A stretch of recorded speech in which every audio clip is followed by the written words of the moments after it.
በዓለም ላይ ብዙ መከራ አለ። ሰማዕታት ሞትን የሚያዩት እንደ በረከት ነው። መከራን እንደ በረከት ነው የሚያዩት። በበረከቱ ውስጥ አልፈው እንደሚሄድ ነው። አምላካቸው እነሱ ጋር ስላለ በበረከት ይጎበኛሉ። ፈተና የግድ ነው፣ የማይቀር ነው። ግን በፈተና ውስጥ የሚያሳልፈን ደግሞ ፈተናውን እንደ አቅማችን እንድንፈተን የሚያደርገን ሁሉን የሚያሸንፍልን አምላክ አለ። ጎርጎርዮስ የተባለው ታላቁ አባት ሲናገር በአብዛኛው ያልተዋሃደውን አላሳረገውም ነው የሚለው። ስለወደደን ከፍ ከፍ አደረገን። እኛ ዝቅታን ስንመርጥ እሱ ከፍታውን ሰጠን። በአብ ቀኝ በአባቱ ቀኝም ስጋችንን ለብሶ አስቀመጠን። አዳም ከኛ እንደ አንድ ሆነ የሚለውን ምስጢር እንዲፈጸም አደረገ። በመስቀል ላይ ሆኖም ሞታችንን ገሎልን በትንሣኤ ገለጠን። የትንሣኤ ባለቤቶች እንድንሆን አደረገን። እሱን የምናይበት ነው። ሐዋርያው እዚህ ላይ የሚጀምረው መልእክቱን ገናም ከቁጥር 1 ላይ ምዕራፍ 5 ከቁጥር 1 ላይ ሲጀምር የሚጀምረው ከመንፈሳዊ ውጊያ ወይም ተጋድሎ ነው የሚነሳው እንጂ የሚጀምረው ከአዲስ ልደት አይደለም። ቃሉም ሥጋ ሆነ፣ ሰው ነው የሆነው አምላካችን። መላእክቱን አይደለም የሆነው፣ እኛን ሆነ። እኛ እሱን እንድንመስል በክፋት ውስጥ የነበረው የዓለም ጣጣን ትተን እሱን መስለን ዓለምን እንደወደደው ዓለምን ወዶ በተለይ በዓለም የተገለጸው አዳምን ፈልጎት ባይፈልጎም እንኳን አዳም እሱ ፈልጎ መጥቶ እኛን ሆነ። ዘመንህ አልፏል፣ ሽማግሌ ነህ፣ ራስህን አድን፣ ክርስቶስን ስደብ፣ ክርስቶስን ካድ አለው። ፖሊካፕ ምንድን ነው ያለው? 86 ዓመት ሙሉ አምላኬን አገለገልኩት፣ እሱም ካደኝም አላሳፈረኝም። እንዴት በዚህ ዘመኔ አምላኬን እክደዋለሁ ብሎ ተናገረ። አምላኬን እንዴትስ እሰድበዋለሁ ብሎ ተናገረ። እግዚአብሔርን መካድ እግዚአብሔርን መስደብ ነው ማለት ነው። የእግዚአብሔር ሰዎች መከራን እንዲያርገው ይቀበሉታል፣ በሕይወት ይቀበሉታል። ይህ ሁሉ ነገር እንዳለ መረዳት አለ። የአእምሮ መረጋጋት፣ የልብ ጸጥታን ይዞ መገኘት ማለት ነው። ይልቁ በስመ አብ ወወልድ ወመንፈስ ቅዱስ አሐዱ አምላክ አሜን።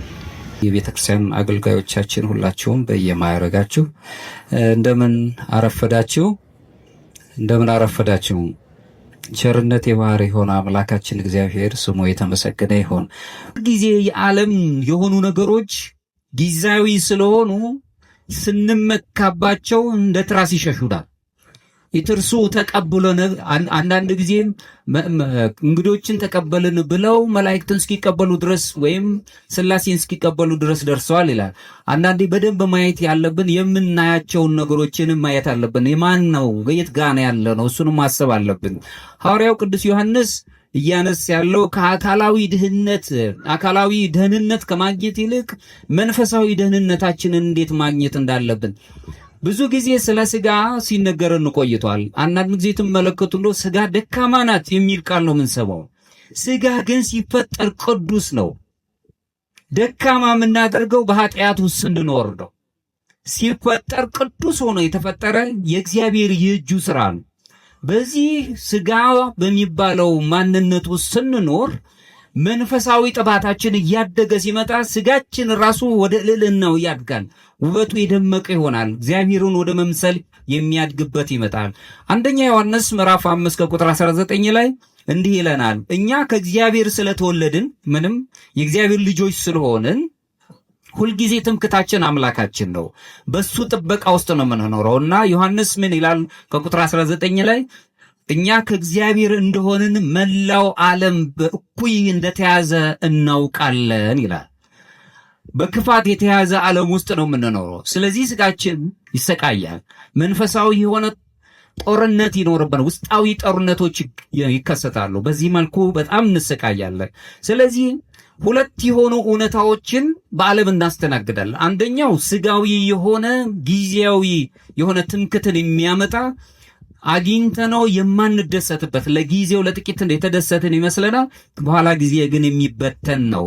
ሁለተኛው ግን በዓለም የምናየው በጣም የሚያቆስለን የሚያደማን አእምሯዊ ወይም ዕውቀትን ብቻ ሊለግሰን ይችላል፣ ግን ከጥበብ ጋር ግንኙነት የለውም። በእኩይ የሆነ በክፋት የተሞላ ስለሆነ በዓለም ውስጥ ያለው ምንጊዜም ሲያሰቃየን ነው የሚለው። ሁለተኛው ግን ከክርስቶስ የሆኑት ሁሉ ሌላ ማንነት አላቸው።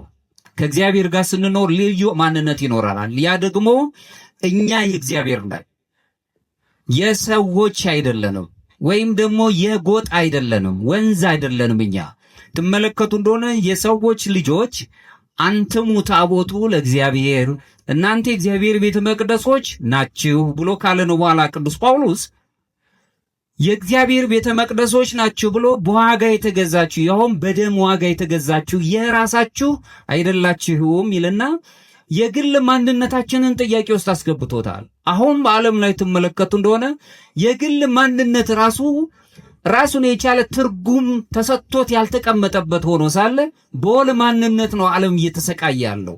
ከዛኛው ወንዝ ከዚህኛው ወንዝ አንተ የገሌ ወገን አንተ የገሌ ወገን እያለ ነው። የኔ ካልሆንክ የዛኛው ነህ በሚል ነው እየተሰቃየ። እኛ ግን የእግዚአብሔር ነን። የእግዚአብሔር የሆኑ ሰዎች መተማመኛቸው እግዚአብሔር ነው። በስጋቸው ስቃይ የለባቸው። ምንም በስጋ እንኳን በኑሯቸው የሚመሰቃቀሉ ቢጎሰቋቆሉ ሁልጊዜ እግዚአብሔር ከነሱ ጋር ስላለ ግን በስጋው የሚደርስባቸው ጉስቁልና ብዙም አያሰቅቃቸውም። የነፍስ ነገር አላቸው። ስለዚህ ክርስቲያን የእምነት መሰረቱ እኔ የእግዚአብሔር ነኝ ብሎ መናገር ነው። እኔ እግዚአብሔር ነኝ።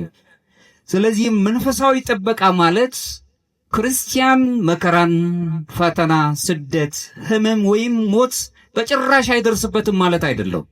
እነዚህ የግድ አዳም ከመውደቅ ጋር አብሮ እየመጣ በዚህ ሂደት ውስጥ የሚገጥሙን ነገሮች ናቸው። እንታመማለን፣ እንሰቃያለን፣ አግኝቶ ማጣት ይገጥመናል። በብዙ ነገሮች ውስጥ አግኝተን የነበርን ልናጣ እንችላለን። በሞት ውስጥ እንኖራለን። ዳግመኛ ሞት ላለመሞት ብቻ ነው። ስለዚህ በእግዚአብሔር ጥላ ውስጥ መኖር መንፈሳዊ ጥበቃ ማለት ከነዚህ ማምለጥ ማለት ሳይሆን ቅዱሳኑ ራሳቸው በመከራ ውስጥ ነበሩ። ሐዋርያት ሲፈተኑ አይተናል፣ ተምረናል። ሰማዕታት መከራን ተቀብለዋል። በቤተ ክርስቲያን ውስጥ የምንማረው እሱን ነው። እንደገናም ደግሞ አምላካችን ኢየሱስ ክርስቶስ ራሱ መከራችንን ተካፍሎልናል። በሱ ቁስልም ተፈውሰናል። እኛ የደዌያችንን ጠቅላላ እሱ እንደውም ደመግቡ አልነበረም ነው የሚለው። በመስቀል ላይ ሆኖ ደሙን ሲያፈስ እኛ ደመግቡ ለማድረግ የነፍስ ውበት እንዲሰጠን እሱ ደመግቡ አልነበረም ነው የሚለው። መከራ ተቀብሎልናል። በመከራ ውስጥ አልፏል። የኛን መከራ ተቀብሏል፣ ተሸክሟል። ሞታችንን ሞቶ ገሎልናል፣ ወደ ትንሣኤም አቅርቦናል። ከሱ ጋርም ከፍ ከፍ አድርጎናል። ጎርጎርዮስ የተባለው ታላቁ አባት ሲናገር በአብዛኛው ያልተዋሃደውን አላሳረገውም ነው የሚለው። ስለወደደን ከፍ ከፍ አደረገን። እኛ ዝቅታን ስንመርጥ እሱ ከፍታውን ሰጠን። በአብ ቀኝ በአባቱ ቀኝም ስጋችንን ለብሶ አስቀመጠን። አዳም ከኛ እንደ አንድ ሆነ የሚለውን ምስጢር እንዲፈጸም አደረገ። ስለዚህ ጥበቃችን መንፈሳዊ ጥበቃ ማለት ከመከራ የምንወጣበት ብቻ ሳይሆን እግዚአብሔርን ወደ መምሰል የምንቀርብበት ነው ማለት ነው። ስለሆነ መለኮታዊ ጥበቃ ማለት ከዚህ እጅግ የጠለቀ ነገር እንደሆነ መረዳት አለብን። በምን አይነት መልኩ ነው? እግዚአብሔር ሁል ጊዜ ከማዕበሉ ሊጠብቀን የሚችል ነው። ለምሳሌ ያህል ሊቀ ሐዋርያት ቅዱስ ጴጥሮስ አምላካችን ኢየሱስ ክርስቶስ በእግረ ሥጋ በባህር ላይ ሲራመድ አይቶ ልክ እንደ ሕፃናት እኔም ሄድ ዘንድ እንዳንተ እንራመድ ዘንድ ፍቀዳል። ያን ጊዜ ጴጥሮስ በባህሩ ላይ መራመድ ጀመረ፣ ፈቀደለት አምላክ። ያኔ ልቡ ሲጠራጠር ወደ ባህሩ ይሰርግ ጀመረ። ጴጥሮስ መውደቅ እንደወደቀ መነሳት የሚችል ስለሆነ ወዲያውኑ ደረዴት ላክና አድነኝ አለው። ማዕበሉን ራሱ የጴጥሮስ በባህሩ ላይ ብቻ አይደለም፣ ተፈጥሯዊው ማዕበሉ የራሱ ባህሪ ራሱ ተናውጦበት ነበር። አንዴም እግዚአብሔርን ሲያም ሌላም ጊዜ ሲጠራጠር እንመለከታለን። ታሪኩ የሚነግረን ይህንን ነው ቅዱስ ጴጥሮስ። ነገር ግን ወድቆ መነሳትም ይችላል። ወዲያውኑ አምላክም ለምን ትጠራጠራለህ ብሎ ከማዕበሉ አነሳው። ልክ እንደ ቅዱስ ጴጥሮስ እኛንም በብዙ የሥጋ ውጥረት ውስጥ ማዕበል ውስጥ ነው ያለነው። ዓለም በራሷ ስቃይ የምታመጣ ማዕበል ነው ያላት፣ ብዙ ሞገድ አለባት። ከዚህ የሚያወጣን አምላክ የእግዚአብሔር ሰዎች ስንሆን ነው፣ የእግዚአብሔር ልጆች ነን ማለት ስንጀምር ነው። መንፈሳዊ ጥበቃ ልዩ የሆነ ምስጢር አለው። በመጨረሻ በክርስቶስ መኖርና የባህሪ ሕይወት ተካፋዮች መሆን በግሪክኛው ቴዎሲስ ተብሎ ይጠራል። ወይም ሱታፌ አምላክ ማግኘት ማለት ነው። ይህ ማለት አማልክት ዘበጸጋ መሆን እንጂ አምላክ መሆን ማለት አይደለም። ታናናሽ አማልክት ትባላላችሁ ብሎ እንዳለው የእግዚአብሔር ሰዎች ስንሆን ወደ ሶስተኛው ማዕረግ ላይ ስንደርስ የመጀመሪያው ማዕረጋችን ንጽሐ ሥጋ ነው። ሁለተኛው ንጽሐ ነፍስ ነው። ንጽሐ ልቦና ላይ ስንደርስ ይህንን ማዕረግ እናገኛለን። እግዚአብሔርን ወደ መምሰል እንቀርባለን። ትልቁ ምስጢር ይሄ ነው። ከእግዚአብሔር ልጅነት መንፈሳዊ ጥበቃን መሰረት መረዳት እንችላለን። ቅዱስ ዮሐንስ በዚህ በምዕራፍ 5 ላይ የመጀመሪያው መልእክቱ ምዕራፍ 5 ላይ ከቁጥር 1 ሲጀምር የጀመረበት ኢየሱስ ክርስቶስ እንደሆነ የሚያምን ሁሉ ከእግዚአብሔር ተወልዷል ነው የሚለው። አምላካችን ኢየሱስ ክርስቶስ አምላክ ንጉሥ፣ ሁሉን በእርሱ የተገኘ በቃሉ ሁሉ ነገር እንደተገኘ የሚያምን ሁሉ ከእግዚአብሔር ተወልዷል፣ ከእግዚአብሔር ነው፣ ሱታፌ አምላክ የሚያገኝበት ነው ብሎ ይነጀምና በኢየሱስ ክርስቶስ የሚያምን ክርስቶስ ባዘዘው ማለት ነው። አምላካችን ኢየሱስ ክርስቶስ ባዘዘው ከትእዛዙ መካከል አንዱ ትእዛዜን ፈጽሙ አለና ትእዛዙ ምንድነው ብለን ስናይ ዮሐንስ ወንጌል ላይ ምዕራፍ 15 የሚነግረን እርስ በርሳችሁ ትዋደዱ ዘንድ አለ። የእርስ በርስ መዋደድ ደግሞ ጥጉ ዳራው ምንድነው ብለን ስናስብ የራሱን ሕይወት አሳልፎ ከመስጠት የበለጠ ምን ፍቅር አለ ነው የሚለው። ይህን ብዙ ጊዜ ሰምተነዋል። ዓለም ግን በተአምር ስለኛ አይሞትልንም። እኛን ገሎ ጠሎን ያልፈናል። እግዚአብሔር ግን ስለኛ አሳልፎ ሰጠን። በመስቀል ላይ ሆኖም ሞታችንን ገሎልን በትንሣኤው ገለጠን። የትንሣኤ ባለቤቶች እንድንሆን አደረገን። እሱን የምናይበት ነው። ሐዋርያው እዚህ ላይ የሚጀምረው መልእክቱን ገናም ከቁጥር 1 ላይ ምዕራፍ 5 ከቁጥር 1 ላይ ሲጀምር የሚጀምረው ከመንፈሳዊ ውጊያ ወይም ተጋድሎ ነው የሚነሳው እንጂ የሚጀምረው ከአዲስ ልደት አይደለም። እንዲሁም ይሄ ደግሞ በጣም በነገረ መለኮት ትምህርት ውስጥ በጣም አስፈላጊ የሆነ ትምህርት ነው። መንፈሳዊ ጥበቃ ያለንን ግንዛቤ አብዛኛውን ጊዜ ከሰይጣን ስራዎች፣ ከፍርሃት፣ በአደጋ ከምንጀምራቸው ነገሮች ሁሉ በቀላሉ በጨለማ ልንዋጥ የምንችልባቸው ነገሮች ሁሉ እንመለከታለን።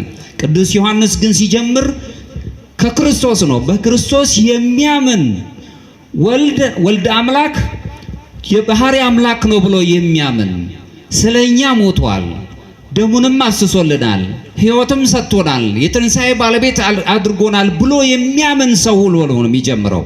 ከዚህ ከስጋዊ ወጥመድ አይደለም የሚጀምረው። የክርስቲያን የመጀመሪያው እውነታ ጥቃት ደረሰብኝ በሚል አይደለም የሚጀምረው። ሞትኩኝ መከራ ደረሰብኝ አይደለም። ይሄማ ማይቀር ነው በዓለም ላይ እስካለን ድረስ።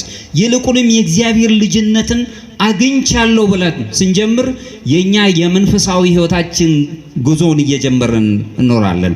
የክርስትና ማንነት እዚህ ላይ ነው የሚለወጠው። ክርስቲያኖች ከዚህ አንፃር ሐዋርያን አበው የሚሰጡት ምስክርነት አላቸው። ቅዱስ አትናቴዎስ በ4ኛ ክፍለ ዘመን የተነሳው ትልቅ አባት ሲናገር ምን ይላል? መንፈስ ቅዱስን መቀበል እንድንችልና የአምላክን መለኮታዊ ባህሪን ተካፋይ እንድንሆን ቃሉም ሥጋ ሆነ ነው የሚለን። ከኔ ጋር ናቸው? ቃሉም ሥጋ ሆነ። ሰው ነው የሆነው አምላካችን። መላእክቱን አይደለም የሆነው፣ እኛን ሆነ። እኛ እሱን እንድንመስል በክፋት ውስጥ የነበረው የዓለም ጣጣን ትተን እሱን መስለን ዓለምን እንደወደደው ዓለምን ወዶ በተለይ በዓለም የተገለጸው አዳምን ፈልጎት ባይፈልጎም እንኳን አዳም እሱ ፈልጎ መጥቶ እኛን ሆነ እሱን እንድንመስል ራሱ ቅዱስ አትናቴዎስ ለአርዮስና ለተከታዮቹ የሚሆን ትምህርትን በሰጠበት ቃላቱ ላይ የምንገልጸው ይሄንን ነው።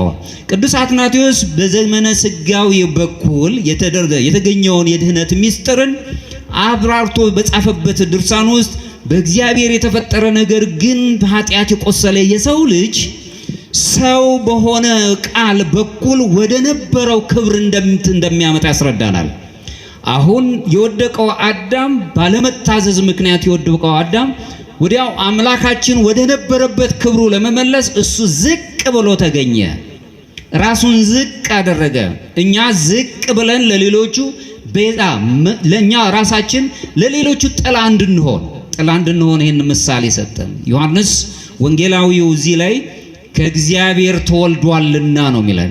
ከእግዚአብሔር የተወለዱ ሰዎች በምድር ላይ መከራ እንኳን ቢደርስባቸው በዛ መከራ ውስጥ አይደለም ራሳቸውን በዛ ውስጥ እንዲኖሩ አይደለም የሚያደርገው፣ ከዛ በላይ በሆነው ነገር እየተሳሰቡ ይኖራሉ። ስለዚህ በአጭር ቋንቋ ወዳጅ የሆነ ልጆቹን የሚያፈቅር አባት ያለው ሰው ምንጊዜም ልጁን ዘወትር በፍርሃት እንዲኖር አያደርግም።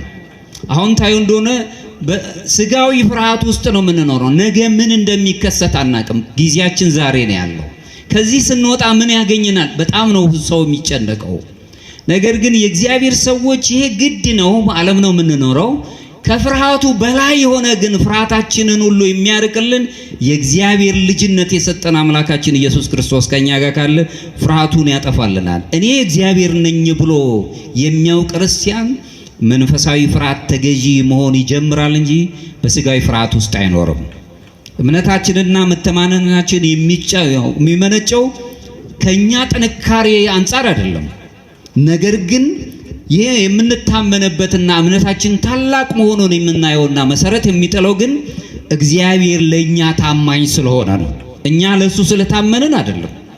እሱ ግን ለኛ ታማኝ ነው። ለፈጠረው ፍጥረት ታማኝ ነው። በቃሉ ታምኖ መጥቼ አድንሃለሁ አለው። በመጀመሪያ የነበረው ቃል በቃሉ ይሁን ብሎ የፈጠረው አምላክ፣ ዓለማትን ሁሉ የፈጠረ አምላክ እሱ ሰው ሆኖ በሰው ጠባይ ከኃጢአት በስተቀር ቀስ በቀስ በጠባብ ደረት በቅድስት ድንግል ማርያም ማኅፀን ውስጥ አድሮ ለኛ ለሁላችንም ቤዛ የሚሆነውን ሥራ ሰርቷል። ዝቅ ብሎ እልፍኝ የሰጠን አምላክ በበረት ውስጥ ተወልዶ ቀስ ብሎ በሰዎች ጠባይ የሰዎችን ጠባይ ከኃጢአት በስተቀር ሁሉ ገንዘብ አድርጎት ይሄንን በእኛ ውስጥ የኛን ሕይወት ተካፈለልን። ስለዚህ ይሄንን እናያለን። ሌላው ወደ ፍቅርና ታዛዥነት የሚቀየር እምነት ሲኖረን ሁልጊዜ እግዚአብሔር ከኛ ጋር ነው ያለው። በዓለም ኃጢአት ውስጥ አንኖርም። ዓለምም አያሳቅቀንም። ቅዱስ ዮሐንስ አሁንም አንደኛ ዮሐንስ ምዕራፍ 5 ከቁጥር 2 ላይ ሲነግረን በመልእክቱ እግዚአብሔርን ስንወድ ትእዛዛቱንም ስንፈጽም የእግዚአብሔር ልጆች እንደምንወድ በዚህ እናውቃለን ነው። እግዚአብሔርን የሚወድ ሰው ሰዎችን ያፈቅራል። እግዚአብሔርን አባቱ ያደረገ ሰው ሰዎችን የመጥላት ልቦና የለውም። በተለይም የእግዚአብሔር ሰዎች አለመውደድን አይችሉም። የግድ አፍቃሪዎች ናቸው። ፍቅር ዝም ብሎ የሚመጣም ብቻ አይደለም፣ ተፈጥሯችን ማፍቀር እንጂ መጥላት አይችልም። ጥላቻ ከዓለም ኃጢአት በኋላ የመጣ ነገር ነው። አለመውደድ አንችልም። የግድ ነው የምንወደው፣ መውደድ ያለብን ስለሆነ። ስለዚህ ዮሐንስ እምነትን አእምሯዊ እውቀት ብቻ ሆኖ ሊቀር እንደሚችል አድርጎ የሚገለጽ እንዳልሆነ ይነግረናል። እምነት በራሱ ፍቅርን ያፈራል። ፍቅር ደግሞ ታዛዥነትን ያስገኝልናል። ታዛዥነት ደግሞ የሚያምነውን ሰው ከእግዚአብሔር ጋር በህብረት እንዴት እንደሚኖር ይነግረናል፣ ይገልጽልናል። ስለዚህ የሚታዘዝ ሰው ነፍሱን ስጋውን ለነፍሱ የሚያስገዛና ለእግዚአብሔር ቃል ታዛዥ የሆነ ሰው ወደዚህ መንፈስ ውስጥ ይሄዳል። ዮሐንስ አፈወርቅ በአምስተኛው ክፍለ ዘመን ከተነሱት አባቶች መካከል የክርስቲያን ፍቅር በክርስቲያናዊ ስነ ምግባር ውስጥ በግልጽ መታየት እንዳለበት የገለጸበት አንቀጽ አለ። ስለ ክርስቶስ ትምህርት ማብራሪያም ሲሰጥም ለእግዚአብሔር ትእዛዝ መታዘዝ የእውነተኛ ደቀ መዝሙርነት ተግባር መገለጫ መሆኑን ያስረዳናል። ለእግዚአብሔር ቃል ሰዎችን ውደዱ ነው እንጂ ጥሉ፣ ጠላቶቻችሁን ሳይቀር ውደዱ ነው ያለን። የግድ ነው፣ አለመውደድ አንችልም። የግድ መውደድ አለብን። ያኛው ሰውዬ እስኪወደኝ ድረስ አለም ቢጠላኝ መውደድ አለብኝ። ይሄ እንግዲህ በጣም የክርስትናው ጥግ የሆነው ከባዱ የፍቅር ምልክት ተብሎ ይገለጻል። እሱን የምናይበት ነው። ክርስቶስ በምድረ በዳም እንደተፈተነ በዮሐንስ ወንጌል ምዕራፍ 4 ላይ እንረዳለን። ጌታ ለሰው ልጅ ዲያብሎስን በምን ነገር እንዳይታዘዙት ያስተማረበትን ቅዱስ ዮሐንስ አፈወርቅ ወንጌሉን በተረጎመበት አንቀጹ ላይ እኛ ኃጢአትን ሁሉ እነዚህን ሶስቱን ኃጢአትን ነው ድል እንዳደረገልን ለአጋንንት መገዛት እንደሌለብንና ለዓለም ቁሳዊ ነገሮች መገዛት እንደሌለብን እኛ እግዚአብሔር ሰዎች ነን ብለን እንድናስብ ያዘዘበት ያስተማረበት ቃል ላይ እናያለን። ክርስቲያን እግዚአብሔርን ይጠብቀኛል። ስለዚህ ቸልተኛ ሆኜ መኖር አለብኝ ብለን ማሰብ የለብንም። እግዚአብሔር ይጠብቀናል። ነገር ግን ደግሞ የኛም ነፃነት አለ፣ የኛም ስራ አለ። መውጣት መውረድ ምን ይሉታል? ሲነርጂ ይሉታል፣ ወይም ግንኙነት። የእግዚአብሔር ጸጋ ስጦታና የኛ ደግሞ መጾም፣ መጸለይ፣ መስገድ፣ ወደ እግዚአብሔር መቅረብና በቤተ ክርስቲያን ምስጢራት ውስጥ ተሳታፊ መሆን ሁለቱ ሲገናኙ ነው የእግዚአብሔር ልጅነታችን ጎልቶ የሚታየው። እሱን ማየት አለብን። መንፈሳዊ ጥበቃ ለመንፈሳዊ ቸልነት የተሰጠ ፈቃድም አይደለም።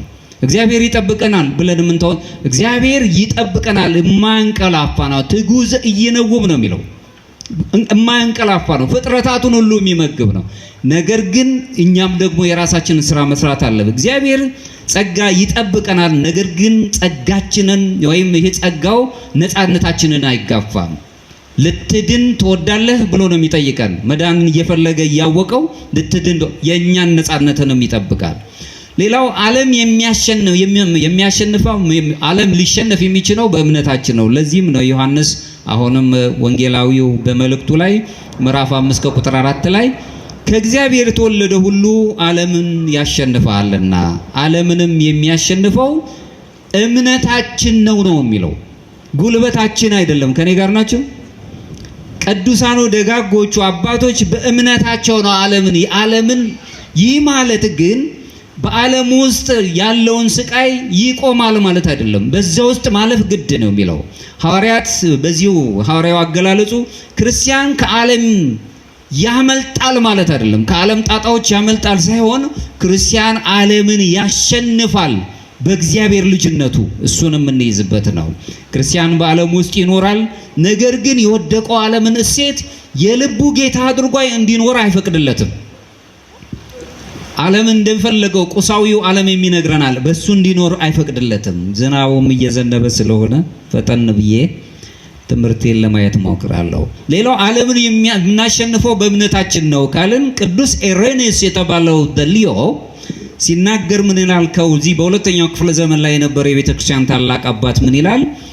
የእግዚአብሔር ክብር ሕያው ሰው ነው፣ የሰው ሕይወት ደግሞ እግዚአብሔርን በማየት ላይ የተመሰረተው ነው ይላል። ከኔ ጋር ናችሁ? የእግዚአብሔር ክብሩ ሕያው በሆነው በእኛ ሰዎች ላይ ነው የሚገለጸው። እንደገና መልሶ ኢሬኔስ ሲናገር ቅዱስ ኢሬኔስ ሲያነሳ የሰው ሕይወት ደግሞ እግዚአብሔርን በማየት ላይ የተመሰረተ ነው። እግዚአብሔርን ወደ ማየት ስንቀርብ በዚች ዓለም ላይ ስላሉት ስለ ፍርሃት፣ ስለ ጭንቀት ነገር አንረበሽም። ስለምንሰማቸው ነገሮች አያስጨንቁንም። ኢሬኔስ ሲናገር ምንድነው እዚህ ላይ የሚለው? ዓለም ኃያል ይሁን ክርስቶስ ዓለም የሚነግረን ምን ጊዜም በኃይል ለኃይል አግኝ፣ ምክንያቱም የሚጠብቅ ሌላ ነገር አለ ብሎ ነው የሚያስበን።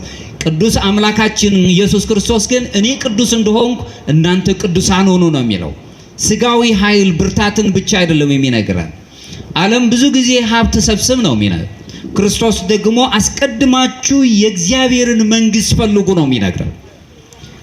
ይህ መንፈሳዊውን ነገር ነው ያለን። ዓለም በንብረትህ ላይ ራስን ጠብቅ፣ በንብረት ላይ ንብረት ይኑርህ፣ የሌሎች መጠቀሚያ እንዳትሆን ብሎ በድህነት ላይ ያሉትን ሰዎች በግፍ እንድንኖርባቸው ሲመክረን፣ በመለኮታዊ ክርስቶስ ግን በመለኮታዊ እርዳታ ውስጥ እንዴት መጠበቅና መመካት እንዳለብን ይነግረናል። ተመልከቱ፣ ከመካከላችን ብዙ ወገኖቻችን ኑሯቸው የተመሰቃቀለ ነው። አንዱ ትልቅ ነው የሚኖረው፣ አንደኛው ታናሽ ነው የሚኖረው። በእግዚአብሔር መንግስት ግን ሁሉም ባለጸጋ ሆኖ ነው የተፈጠረው። በዓለም ላይ አንዱ ትንሽ አንዱ ትልቅ ሆኖ የመኖሩን ሚስጥር ምናልባት የራሱን የቻለ የኢኮኖሚስቶች ከሚያስቀምጡት አንዱ የስርዓት መፈራረቅ ምክንያትና የስርዓት መዛባት ምክንያት ሰዎችን ታናሽና ታላቅ አድርጓቸዋል ብሎ ነው የሚያስቀመው። ድህነትን ከሚያነጻው ጁሊዮ ዳ ሳንታና የተባለው የግን ምሁር ምን ይላል? በዓለም ላይ ታናሽና ታላቅ የማድረጉ ሚስጥር ግን የስርዓት መፈራረቅ ብቻ አይደለም፣ በዓለም ላይ ፍቅር ስለጠፋች ነው። ምክንያቱም ሁለት ያለው አንዱን ይስጥ የሚለው ትርጉም ስላልተገባን ወይም ስለተዛባ ነው። ስለዚህ በዚህ ምክንያት አንዱ ትንሽ አንዱ ትልቅ ነው፣ መቼም ያገኘ ማጣቱ አይቀርም፣ በዚህ አይነት መልኩ ነው ብሎ ነው የሚያስረዳን። እውነተኛ ድላችን የምናገኘው በእምነታችን ነው። የሚያምን ሰው ወኩን ማህይምነ እስከ ለሞት እስከ ሕቅታ ድረስ መታመን መቻል ከቻል እግዚአብሔር ከኛ ጋር ይሆናል። ከቁጥር 5 ላይ ራሱ ክርስቶስ አምላካችን ለክርስቲያኖች ድላችን ሆኖ ነው የተገለጸው። ኢየሱስ የእግዚአብሔር ልጅ እንደሆነ ከሚያምን በቀር ዓለምን የሚያሸንፍ ማንም የለም። ከኔ ጋር ናችሁ? በእምነታችን ዓለምን እናሸንፋለን። እንደገና ወረድ ብሎ የሁላችንም የክርስቲያኖች ድል ደግሞ አምላካችን ኢየሱስ ክርስቶስ ነው። ኢየሱስ የእግዚአብሔር ልጅ እንደሆነ ከሚያምን በቀር ዓለምን የሚያሸንፍ የለም። ከቁጥር 5 ላይ የድላችን ምንጭ አምላካችን ኢየሱስ ክርስቶስ ነው። የክርስቲያን ድል አይምሮአዊ ወይም ስነ ልቦናዊ የራስ መተማመን አይደለም። ውስጣዊ ሰላምን የምናገኝበት በግሪክኛው ራሱ ሄዚኪያ የሚባላል። ሄዚኪያ ማለት ውስጣዊ ሰላምን ማግኘት ነው። የአይምሮ መረጋጋት፣ የልብ ጸጥታን ይዞ መገኘት ማለት ነው። ይልቁንም በክርስቶስ ድል በማግኘት ውስጥ ተካፋዮች እንድንሆን አሁን የእግዚአብሔር ልጅነታችንን በእውነት ነው መናገር ያለብን። ለዚህም ነው እንግዲህ አሁንም በዚያው አይነት መልኩ ቅዱስ አትናቴዎስ ሲናገር ምን ይላል? ምስጢረ ሥጋዌን በጻፈበት አንቀጹ ላይ ከሁሉ በላይ የሆነው ቃሉ ይላል የአምላካችን የኢየሱስ ክርስቶስ ቃል ቤተ መቅደሱና አካላዊ መሳሪያው የሆነውን ሥጋውን ስለ ሁሉ ሕይወት ለውጥ አድርጎ ባቀረበ ጊዜ በሞቱ የማዳን ስራውን ፈጸመ ይላል።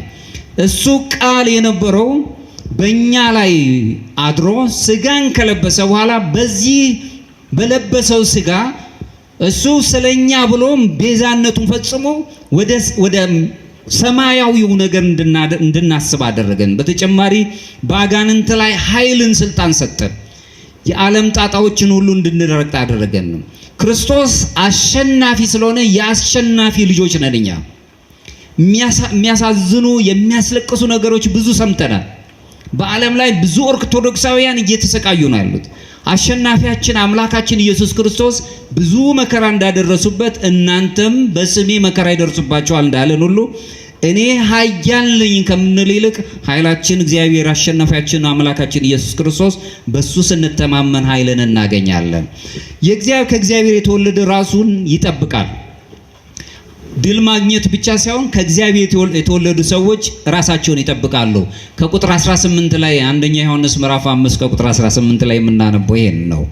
ከእግዚአብሔር የተወለደ ሁሉ ኃጢአትን እንዳያደርግ እናውቃለን። ነገር ግን ከእግዚአብሔር የተወለደው ራሱን ይጠብቃል፣ እኩይም አይነካውም ነው የሚለው። ራስን የመቆጣጠርና የመግዛት ኃይልን ተሰጥቶናል። ከመንፈስ ፍሬዎች መካከል ራስን መግዛት ነው አንዱ። ይሄንን ኃይል ተሰጥቶናል። በዚህ ውስጥ እንድንኖር ነው የሚለው ዮሐንስ አፈወርቅ። እዚሁ ላይ ምን ይላል? ስለ ክርስቶስ መፈተን በገለጸበት አንቀጹ ላይ ወደዚያ ሊያመራውና ከዲያብሎስ ጋር ሊታገል ይገሰግሳል። ራሱ አምላካችን ስለኛ አዳምን ከገነት ያስወጣውን ድል ያደርግልን የድል ባለቤት የሆነው አምላካችን ኢየሱስ ክርስቶስ አሁንም ወደ ተራራው ወደ የጾሙ ስፍራ ላይ ወደዛ ይገሰግሳል። ድል ያደርገው ድል የሚያደርግልን አምላካችን አሸናፊው ኢየሱስ ክርስቶስ ነው። እሱን ስናገኝ ነው። ዮሐንስ አፈወርቅ አሁንም መልሶ ምን ይላል? ፈታኝ ራሱ ፈተና አማኙን ከማንኛውም ብረት ይልቅ ጠንካራና የበለጠ አድርጎ ይጠብቀዋል ነው የሚለው። ፈተና የግድ ነው፣ የማይቀር ነው። ግን በፈተና ውስጥ የሚያሳልፈን ደግሞ ፈተናውን እንደ አቅማችን እንድንፈተን የሚያደርገን ሁሉን የሚያሸንፍልን አምላክ አለ። ስለዚህ ራሳችንን መጠበቅ ስንጀምር የእግዚአብሔር ልጅነታችንን እየጠበቀን ስንሄድ ጸጋውን እናገኛለን ማለት ነው። እኩይም ያሸንፈዋል። በዚሁ እንደው ለማጠቃለል መለኮታዊ ጥበቃ ማለት ከመከራ ነፃ መሆን ማለት አይደለም። አሁን ካለንበት ነፃ ሆኖ መገኘት ማለት አይደለም። ወንጌሉ የሚነግረን እምነት ካላችሁ አሰቃቂ ነገር ይደርስባችኋል። ይሄንንም ዮሐንስ ወንጌል ምዕራፍ 16 ከቁጥር 33 ላይ በዓለም ሳላችሁ መከራ አለባችሁ፣ ነገር ግን አይዟችሁ እኔ ዓለምን አሸንፌዋለሁና ነው የሚለው። ብዙ የጎደለባችሁ ቤታችሁ ብዙ የጎደለ ነገር ይኖራል። በጤና ምክንያት የሚሰቃይ ወገን አለን። ወገን በማጣት ምክንያት የሚሰቃይ አለን።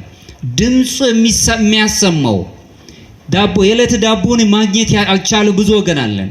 ይህ ሁሉ ግን ያልፋል፣ ይጠቀለልና ያልፋል። ነገር ግን በዓለም ሳላችሁ መከራ አለባችሁ። ለዚህ ቅዱስ አግናጢዮስ ወይም ኢግናቲዮስ የተባለው ሰማዕት ወይም ምጥው ለአንበሳ ተብሎ በቤተ ክርስቲያን የሚታወቀው በመጀመሪያው ክፍለ ዘመን አካባቢ የነበረው አባት ምን ይላል? ከሮም ጭፍሮች ወስደውት የሮም ነገስታት ጭፍሮች ወስደውት ከአንጾኪያ ወደ ሮም ከወሰዱት በኋላ የሮም ክርስቲያኖች በአግናጢዮስ በእጃቸው በሮም ጭፍሮች እጅ እንደወደቀ ሲያውቁ እጅ መንሻ መማለጃ ሰጥተው ሊያስመልጡት ወደዱ። አግናጢዮስ ቅዱስ አግናጢዮስ ይህንን ሰማ። ለነሱም ደብዳቤ ጻፈላቸው። ምን አለ? ያለ ጊዜው ምሕረት አታድርጉልኝ አላቸው። ከኔ ጋር ናቸው? የእግዚአብሔር ሰዎች መከራውን እንደ በረከት ነው የሚቀበሉት። ያለ ጊዜው ምሕረት አታድርጉልኝ፣ መማለጃ ሰጣችሁ አታስመልጡኝ። እኔ አሁን የክርስቶስ ስንዴ ነኝ አለ። የክርስቶስ ስንዴ ነኝ። በአፈ አናብስት ውስጥ ገብቼ እፈጫለሁ። የክርስቶስንም መከራ ካፈላለሁ፣ ከሱም ጋር እነሳለሁ። ስለዚህ ያልሆነ ጊዜውን ሰጣችሁ መማለጃ ሰጣችሁ ይህንን የሰማዕትነት ጽዋን አታስመልጡኝ አላቸው። ከኔ ጋር ናቸው? በዓለም ላይ ብዙ መከራ አለን። ሰማዕታት ሞትን የሚያዩት እንደ በረከት ነው። መከራን እንደ በረከት ነው የሚያዩት። በበረከቱ ውስጥ አልፈው እንደሚሄድ ነው። አምላካቸው ከእነሱ ጋር ስላለ በበረከት ይጎበኛሉ። ይህንን ይላል የአምላኬን ሕማማት እንድመስል ፍቀዱልኝ አለ። ሮሜ መልእክትን በሮም ላሉት ክርስቲያኖች በጻፈው መልእክት ላይ 6ኛው አንቀጽ ላይ የአምላኬን ሕማማት እንድመስል ፍቀዱልኝ፣ መማለጃ ሰጣችሁ አታስመልጡኝ አላቸው። ስለ እግዚአብሔርን ለመምሰል ግድ ፈተናዎች አይቀሩ፣ መከራዎች አሉብን። ከዚሁ ጋር በመጀመሪያው ክፍለ ዘመን ከነበረው አባት ቅዱስ ፖሊካርፕ የቅዱስ ዮሐንስ ወንጌላዊው ተማሪ የነበረ እሱ 86 ዓመት ሲሞላው አሁንም በሮም ግዛት ውስጥ በነበረባቸው በጭፍሮች እጅ ተይዞ መስፍኑ ምን አለው? ወይም አገረ ገዡ ዘመንህ አልፏል፣ ሽማግሌ ነህ፣ ራስህን አድን፣ ክርስቶስን ስደብ፣ ክርስቶስን ካድ አለው። ፖሊካርፕ ምንድነው ያለው? 86 ዓመት ሙሉ አምላኬን አገለገልኩት፣ እሱም አልካደኝም፣ አላሳፈረኝም። እንዴት በዚህ ዘመኔ አምላኬን እክደዋለሁ ብሎ ተናገረ። አምላኬን እንዴትስ እሰድበዋለሁ ብሎ ተናገረ። እግዚአብሔርን መካድ እግዚአብሔርን መስደብ ነው ማለት ነው። የእግዚአብሔር ሰዎች ጸውያም መከራን እንዲያርገው ይቀበሉታል፣ በሕይወት ይቀበሉታል። ይህ ሁሉ ነገር እንዳለ መረዳት አለብን ማለት ነው። ለአግናጢዮስ ስለ ክርስቶስ መከራ መቀበል እግዚአብሔርን ራሱን መጠበቅ ተደርጎ ተገልጿል። ዳንኤልን ብንመለከት በአሳ አንበሶች ጉድጓድ ውስጥ እንዳይገባ አልተጠበቀም፣ ግድ ነው። ነገር ግን በአንበሶች ጉድጓድ ውስጥ ሆኖ እንደተጣለ ተጠበቀ። የጠበቀው የእግዚአብሔር ኃይል ነው። አናብስት ሰገዱለት፣ እግሩን ትቢያ ላሱ፣ አልበሉትም። ግን ጉድጓድ ውስጥ መግባት አልቀረለትም። 3 ወጣቶች ወደ እቶነ እሳት እንዳይገቡ አልተደረገም፣ የግድ መግባት ነበርባቸው። ገቡ። በእቶነ እሳት ውስጥ እንዳሉ ግን አምላካችን እግዚአብሔር ጠበቃቸው፣ መልአኩን ልኮ አዳናቸው። ሐዋርያት ከስደት አልተጠበቁም። በስደት ውስጥም አልፈው አምላካቸው እግዚአብሔርን በፍሬ ገለጻቸው። ሰማዕታት ሁልጊዜ ከሞት አልዳኑም፣ በስጋቸው ሞቱ፣ መከራም ደረሰባቸው። ከክደትና ከክርስቶስ ከመለየት ግን ራሱ አምላካችን ጠበቃቸው። ጽዋውን ሲቀበሉት ደስ እያላቸው ተቀበሉት። ስለሆነም ታላቁም መለኮታዊ ጥበቃ ወይም መንፈሳዊ ጥበቃ ሁልጊዜ ከመከራ መጠበቅ ብቻ ሳይሆን በመከራ ውስጥ እምነትን ጠብቆ መኖር መሆኑን ምእመናን ልብ እንልን ይገባል። መከራ ቢደርስብንም በመከራ ውስጥ ደግሞ እግዚአብሔር እንደሚጠብቀን ማሰብ አለብን። ልብ በሉ። በስነ አእምሮ እንኳን ብትመል በስነ ልቦና እንኳን ብታዩ ትላንት በተጨነቅንበት ጭንቀት አይደለም ዛሬ የምንጨነቀው። ትላንት ማታ ብዙ የሚያስጨንቁን ነገሮች አሉ። ጠዋት ስንነሳ ሌላ ጭንቀት ነው፣ ያኛው ይወድቃል። ጭንቀቶች ቢጨመሩ እኛ ራሱ ሰው የሚባል ጠባያችን ራሱ ይናጋብናል። ዛሬ ማታ የሚያስጨንቀን ነገ ካለው የሚያስጨንቀው የተለየ ነው። ጭንቀታችንን ይነጥቀዋል፣ ይወስድልናል፣ ይካፈልልናል አምላካችን። በስነ ልቦና እንኳን መረዳት የምንችላቸውን ነገሮች ማየት ነው እዚያው። ስለዚህ ሕያው የሆነ መድኃኒትነታችንን መፈለግ አለብን። አግናጤዎስ ምጥው ለአንበሳ ሲናገር ምንድነው የሚለው እዚህ ላይ? ሕያው መድኃኒት የሆነውን እንዳንሞት የሚከለክለንን ነገር ግን በኢየሱስ ክርስቶስ ዘላለማዊ እንድንኖር የሚያደርገንን ያንኑ አንዱን እንጀራ መመገብ አለብን ይላል። በእምነት መኖራችን መልካም ነው። አምላካችን ኢየሱስ ክርስቶስ አምላካችን ሆኖ እሱን ማምለካችን መልካም ነው። አሁን ግን ሁልጊዜ ቤተክርስቲያን እንሰበሰባለን። የቤተክርስቲያን መሰባሰባችን የመጨረሻው ግን ሚስጥራተ ቤተክርስቲያን መካፈል ነው። ከዚህም አንዱ የሕያው እንጀራ ሕያው መድኃኒት የተባለው ቅዱስ ቁርባን ነው። በቅዱስ ቁርባን ውስጥ መኖር ነው። ሌላው እኩይ የሆነውን ነገር ከኛ እንዲያርቅልና ከእኩይ ዓለም ነፃ ለመሆን በጸሎት መትጋት ነው። ለዚህም ነው ዮሐንስ እንደ ፈቃዱ አንዳች ብንለምንም ይሰማናልና አንደኛ ዮሐንስ ምዕራፍ 5 ቁጥር 14 ላይ እንደ ፈቃዱ። እዚህ ላይ ቅዱስ ሳይፕሪያን ዘካርቴጅ የተባለው አባት ሲናገር ምን ይላል? የምንጸልየው ስለ አንዱ ብቻ ሳይሆን ስለ መላው ሕዝብ ነው። ምክንያቱም እኛና መላው ሕዝብ አንድ ነንና ይላል። እኛ ስለ ራሳችን ሰላም ስናገኝ ሌላውም ሰው ሰላም ካላገኘ ሰላማችን ይነጠቃል። ለዚህም ነው አባ ይስሐቅ ሶርያዊ ሲናገር ምን ይላል? አንተ ከራስ ጋር ታረቅ፣ ሰላምን ማድረግ በመካከልህ በዙሪያህ ያሉ በሺህ የሚቆጠሩት ሰላምን ያገኛሉና። አንድ ሰው የውስጥ ሰላም ሲኖረው ዓለም ሰላም ይሆናል፣ አገር ሰላም ይሆናል፣ ቤተሰብ ሰላም ይሆናል። አንተ ከራስ ጋር ታረቅ እያለ ነው የሚነግረን። በመታረቅ ውስጥ እንድንኖር ነው የሚነግረን። ስለዚህም ነው እንግዲህ በጸሎታችን ውስጥ መትጋት እንዳለብን። አሁንም ቅዱስ ሳይፕሪያን ሲናገር ምን ይላል? ልብ ለጠላት የተዘጋ ለእግዚአብሔር ብቻ የተከፈተ ይሁን። ልባችን ለጠላት የተዘጋ እንዲሁም ደግሞ ለእግዚአብሔር የተከፈተ ይሁን። ከጸሎቱ ላይ ከጸለየው ጸሎት ልብን ለጠላት የዘጋ ሲሆን ለእግዚአብሔር የተከፈተ ሲሆን ጸሎት ትኩረታችንን ሁሉ ወደ ሌላ አቅጣጫ ነው የሚወስደው። ከስጋዊ ነገር ይሄ ትርፍ ነው፣ እንደ ዳረጎት የሚሰጠን ነው። ጠላት አእምሯችንን እንዲበትን መፍቀድ የለብንም። የዓለም ጣጣ ብዙ የሚበትኑ ነው። ጸሎት ግን ይሰበስበናል፣ ወደ ራሳችን ወደ ውስጣችን እንድናይ ያደርገናል። ጠላት ፍርሃትን ነው የሚፈጥርብን። ጸሎት እምነትን ሁልጊዜ ያመጣል። የሚጸልይ ሰው በሚያምነው ነገር ላይ የተጠለለ ነው። ጠላት መገለልን ነው የሚፈጥረው። ከሰዎች ጋር ባለው እየተረበሸ ህይወት እንዲኖረን ነው የሚያደርገን። የዓለም ጠላት የዓለም ጾር ጸሎት ህብረትን ይፈጥራል። በህብረት መኖር ስለ ራሳችን ብቻ ነው የምንጸልየው። እኔ ሰላም ለማግኘት ጎረቤቴም ሰላም ማደር አለበት። ጠላት ተስፋ መቁረጥን ይነግረናል። ጸሎት ግን ሁልጊዜ የተስፋን ታላቅ ነገር ነው የሚነግረን። በዚህ ውስጥ እንድንኖር ያደርገናል። በዚህ ውስጥ ጎርጎርዮስ ታዋቂው ጎርጎርዮስ የነገረ መለኮቱ መምህር ሲናገር ምን ይላል? ቀደም ብዬ ያነሳሁት ያልተዋሃደውን አላዳነውም ወይም አልፈወሰውም፣ ከመለኮታዊ ጋር የተዋሃደው እርሱ ግን ሁሉንም አድኗልና በማለት ነው። ስለዚህ ክርስቶስ ሙሉን የሰውን ባህሪ ነው የቀየረው። ሞት የሚባል ባህሪያችንን ራሱ የመጣውን አሁን ህይወት ያለን አድርጎ ነው የገለጸልን። በዚህ ውስጥ እንድንኖር ነው።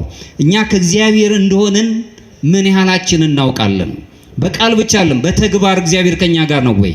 እሱም ማለት ዮሐንስ ወንጌልም አንድ ዮሐንስ መልእክት ላይ ከቁጥር 19 ምዕራፍ 5 ከቁጥር 19 ላይ የሚለን ይሄ ነው። እኛ ከእግዚአብሔር እንደሆንን እናውቃለን ነው። ምን ያህላችን እናውቃለን? በዚህ ውስጥ መኖር አለብን። ለዚህም ነው አሁንም ቅዱስ ኢሬኒየስ በመጀመሪያው ክፍለ ዘመን የነበረ ትልቁ አባት የእግዚአብሔር ክብር ሕያው ሰው ነው ብሎ ያለውን ማስታወስ አለብን። የሰው ሕይወት ደግሞ እግዚአብሔርን በማየት ላይ የተመሰረተ ነው። እግዚአብሔርን ማየት በሕይወታችን ያላየነው ጊዜ የለም። እግዚአብሔርን ረቂቅ ነው አምላክ። በመለኮታዊ ስልጣኑ አይተነው መቆም አንችልም። ብርሃኑ ልናየው እንችላለን። ነገር ግን ሁል ጊዜ በሕይወታችን ውስጥ አለ። ስራው በስራው እናውቀዋለን። አምላካችን በስነ ፍጥረቱ የሚታወቅ አምላክ ስለሆነ ስለዚህ እኔ እግዚአብሔር ነኝ ማለትን መልመድ አለብን። ይህም ማለት ማንነታችን መንፈሳዊ ጥቃትን መንፈሳዊ ጥበቃን እንዲያገኝ ይሆናል። ምክንያቱም ክርስቲያናዊ ሕይወታችን ያለ መጨረሻ ዋጋው የሚወሰነው እኛ የእግዚአብሔር ልጆች መሆናችንን ማረጋገጥ ስንጀምር ነው። ዓለም ካመሰገን ትሁት ከሆንን ይንቀናል። እንዲሁም ደግሞ ታማኞች ከሆንን እንደ ሞኝ ነው የሚቆጥረን። ስኬት እንደው ብሎ የሚገልጸው ታይቶ የሚጠፋውን ነገር ነው። ይሄ ሁሉ ተጠቅልሎ የሚጠፉ ናቸው። ለእግዚአብሔር ክብር ስንሰጥ ግን ከዚህኛው ካሁን ካለው ከዓለማዊ ጠባይ ራሳችን ከፍ የምናደርግበትን ጸጋ ይሰጠናል። በዚህ ውስጥ እንድንኖር እኔ የእግዚአብሔር ነኝ ብለን መቅረብ አለብን። በመጨረሻው ሰዓት ላይ መንፈሳዊ ጥበቃን ከነገረ ሱታፌ አምላክ ጋር መያዝ አለብን። ቅዱስ አትናቴዎስ ሲናገር ምን ይላል? እኛ አማልክት ዘበጸጋ እንባል ዘንድ እሱ ቃል የእግዚአብሔር ልጅ ቃል ኢየሱስ ክርስቶስ ሰው ሆነ ነው ያለው። ሰውነታችንን አግዝፎ አሳይ። ሰውነታችን ጉልህ ሆኖ ሰው ልጅ ሰው ሆኖ እያለ ማን አይባልም? ሰው ነው። ከየት ነህ አይባልም። ሰው ነው፣ ከእግዚአብሔር የተገኘ ነው። ሁሉም ሰው በቋንቋም ይሁን በተለያየ መልኩ ሰው በሰውነቱ ክቡር ነው። ጌታ ሆይ ክርስቶስ ሕይወትን በቀላሉ ጌታ ሆይ መጥፎ ነገሮችን ከኔ አርቅ የምንልበትን ጸጋ መያዝ አለብን። ጌታ ሆይ እንደሆን ወይም ወደ ፈጠርከኝ ማንነት እንድመለስ ታደርገኝ ዘንድ ፈቃድ ይሁን ብለን መለመን አለብን። በዚህ ውስጥ ስንኖር በመጀመሪያ ሰዓት ላይ ወንጌላዊው በመልእክቱ ላይ ሲናገር አንደኛ ዮሐንስ ምዕራፍ 5 ከቁጥር 1 ጀምሮ እስከ 19 ሶስት የሆኑ ታላላቅ መልእክታትን ያስተላለፈልን። አንደኛው ከእግዚአብሔር እንደተወለድን ነገረን። ይሄ ደግሞ አዲሱ ማንነታችን ነው። ስንጠመቅ የእግዚአብሔር ልጅነታችንን ገንዘብ እናደርጋለን። ሁለተኛው እግዚአብሔር ከኛ ጋር እንደሆነ እኛ ከእግዚአብሔር እንደሆነን የምናገርበት ከእግዚአብሔር ጋር የሆኑ ሰዎች ድል ማድረግ ይችላሉ። ይሄ ደግሞ ከእግዚአብሔር ጋር በህብረት መኖር የምንችልበትን ሁለተኛ ጴጥሮስ ምዕራፍ 5 ላይ የምንረዳው እሱን ነው። ሶስተኛው የእግዚአብሔር ልጅ መጥቷል። አሁን አምላካችን እግዚአብሔር ኢየሱስ ክርስቶስ ከኛ ስጋን ለብሶ በእኛ ተገልጧል። ስለዚህ ይህ ድነታችንን ይገልጽልናል። ሶስቱ መልእክታት በዚሁ ላይ የምናያቸው ናቸው። አግናጢዮስ ምትውላ አንበሳ ሲናገር ቁርባንን የህይወት መድኃኒት ነው ያለው። ሱታፌ አምላክ የምናገኝበት አንዱ ስርዓተ ምስጢር አንዱ ቅዱስ ቁርባን ነው። ሳይፕሪያን የተናገረው ቅዱስ ሳይፕሪያን የተናገረው ምንድነው? ምንጊዜም የምንጸልየው ለኛ ብቻ ሳይሆን ለዓለምም ነው። ለበደሉንም ሁሉ ነው የምንጸልየው፣ ለወደዱንም ብቻ አይደለም። ሬኔሳውንም የሰው ልጅ እውነተኛ ህይወት የሚያገኘው እግዚአብሔርን በማየት ውስጥ ስንኖር ነው ብለው ነው የሚያስቀምጠው። ስለዚህ መንፈሳዊ ፍርሃት በእምነት በንስሐ በጸሎት በቤተ ክርስቲያን እና ስርዓተ ቁርባን ህብረት ውስጥ በፍቅርና በትጋት በንቃት ክርስቶስን መምሰልን መኖር ስንጀምር እኛ የእግዚአብሔር ነን። የእግዚአብሔር እንድንሆን ኃይሉን ስለሰጠን አሁን እድሉን መጠቀም አለብን ማለት ነው። አምላካችን እግዚአብሔር ያስተማረን እሱ ስለሆነ እሱ የራሱ አድርጎን ከሚያስጨንቅ ነገር ሁሉ ነፃ አድርጎን አገራችንን ኢትዮጵያንም በጣም ከምታለቅስበት ሰላም ካጣችበት ነገር ሁሉ ነፃ አድርጎ ሰላሟን እንዲሰጠን ለእያንዳንዳችንም ደግሞ ውስጣዊ ሰላምን እንዲያድለን ቅዱስ ፈቃድ ይሆንልን። የተጨነቅንበትን ነገር ሁሉ አንስቶ የሚያረጋጋ መንፈስን ይስጠን። የእግዚአብሔር ልጆች ሆነን እንድንኖር ኃይሉን ጥበቡን ያድለን። ወስብሐት ለእግዚአብሔር። እዚህ ይቆየን።